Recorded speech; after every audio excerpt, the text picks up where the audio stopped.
Jewelleries లో gratitude sale March 8 నుంచి 11 వరకు ఫ్లాట్ 50% ఆఫ్ ఆన్ విఏ. వాగర్థావివ సంపృక్తౌ వాగర్థ ప్రతిపత్తయే జగతః పితరౌ వందే పార్వతీ పరమేశ్వరౌ. సదాశివ సమారంభాం శంకరాచార్య మధ్యమాం అస్మదాచార్య పర్యంతం వందే గురు పరంపరాం.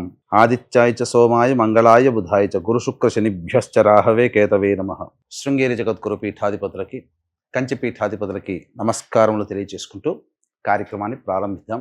ఈ మార్చి నెల 16వ తారీఖు నుంచి 31వ తారీఖు వరకు 12 రాశులలో జన్మించినటువంటి వారికి ఏ విధంగా ఉండబోతుందో తెలుసుకునే ప్రయత్నం చేద్దాం.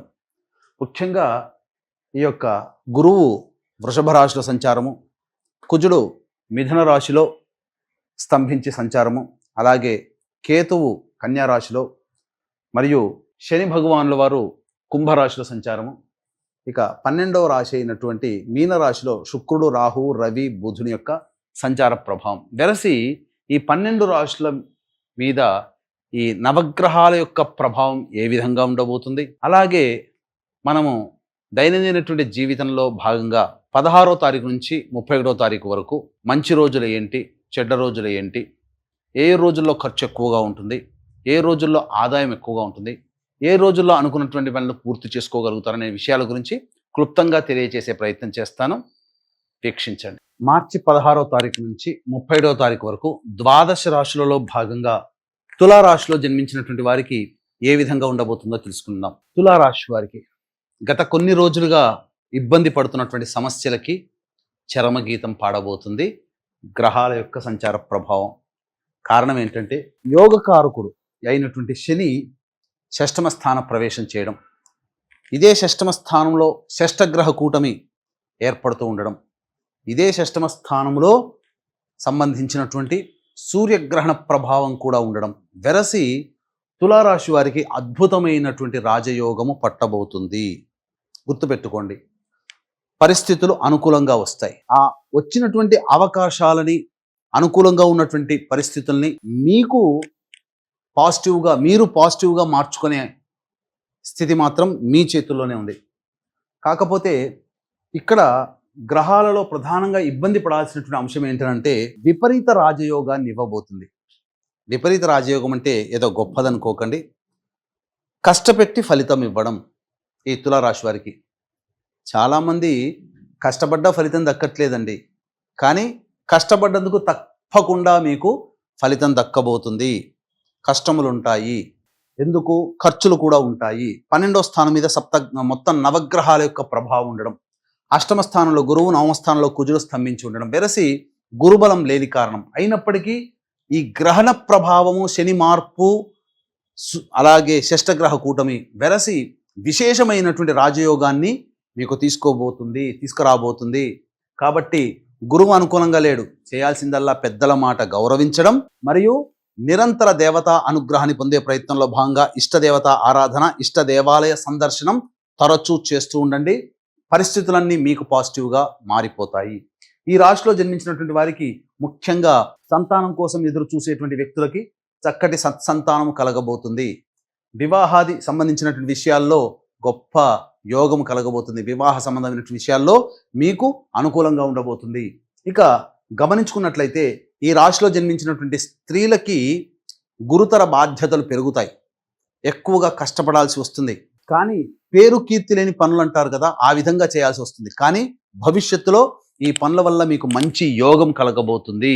అంటే ఏదైనా వృత్తిలో ఉన్నవాళ్ళైనా, వ్యాపారంలో ఉన్న మహిళలైనా, అలాగే ఉద్యోగంలో చేస్తున్నటువంటి మహిళలైనా కానీ మీ పని మీరు చేసుకునే ప్రయత్నం చేయండి. గురువు అనుకూలంగా లేడు, పెద్దల యొక్క, అధికారుల యొక్క ఒత్తిడి ఎక్కువగా ఉన్నప్పటికీ మీరన్నీ కూడాను సర్దుకుపోయే మనస్తత్వంతో, కుటుంబ పెద్దలతో కానీ కుటుంబ సభ్యులతో సర్దుకుపోయే మనస్తత్వం కనుక ఈ తులారాశిలో జన్మించినటువంటి మహిళలకు ఉన్నట్లయితే భవిష్యత్తు ఉగాది తర్వాత అద్భుతంగా మీ యొక్క జీవితం ఉండబోతుంది.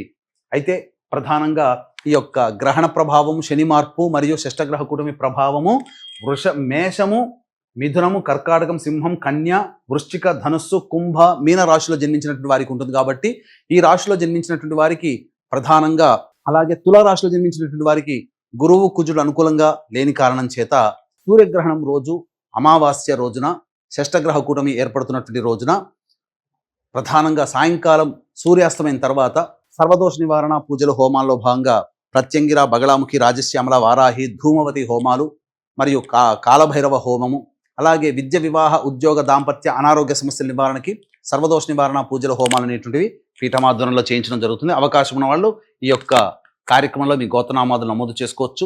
అలాగే 16వ తారీఖు నుంచి 31వ తారీఖు వరకు రోజువారీగా ఏ విధంగా ఉండబోతుందో తెలుసుకునే ప్రయత్నం చేద్దాం. 16వ తారీఖు రోజున ప్రధానంగా ఖర్చులు అధికంగా ఉంటాయి, ప్రశాంతత లేని జీవితాన్ని గడపాల్సి వస్తుంది.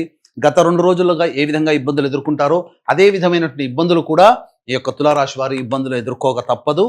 ముఖ్యంగా ఒక జిగ్జాగ్ వ్యవస్థలాగా ఉంటుంది. 17, 18, 19వ తారీఖులో కనుక చూసుకున్నట్లయితే పెండింగ్లో ఉన్నటువంటి పనులను పూర్తి చేసుకుంటారు, విందులు వినోదాల్లో పాల్గొంటారు, కుటుంబ సభ్యులు మిత్రులతో ఆనందంగా గడుపుతారు, ఒక రెస్పాన్సిబిలిటీస్ని పూర్తి చేసుకున్నామనే సంతోషంతో గడుపుతారు.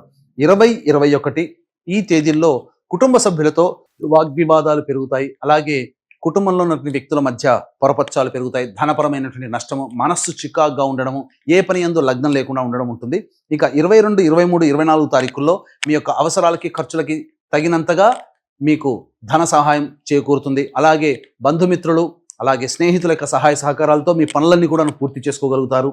25, 26, 27, 28 ఈ తేదీలలో ప్రధానంగా వాహనాన్ని నడిపేటప్పుడు జాగ్రత్తలు పాటించాలి, మీ ఆరోగ్యం పట్ల శ్రద్ధ వహించాలి. గృహోపకరణాలు కొనుగోలు చేస్తారు, గృహ మరమ్మతులకి, వాహన మరమ్మతులకి ఎక్కువగా ఖర్చులు అవుతాయి, ధనపరమైనటువంటి సమస్యలు కూడా పెరుగుతాయి. ముఖ్యంగా తల్లిగారి ఆరోగ్యం పట్ల శ్రద్ధ వహించాల్సినటువంటి పరిస్థితి. 29, 30, 31 తారీఖుల్లో కనుక చూసుకున్నట్లయితే ప్రధానంగా అన్ని రకాలుగా యోగదాయకమైనటువంటి పరిస్థితులు మొదలవబోతున్నాయి. ఉగాది నుంచి కొత్త జీవితంలో అనుకూలంగా ఉండబోతుంది.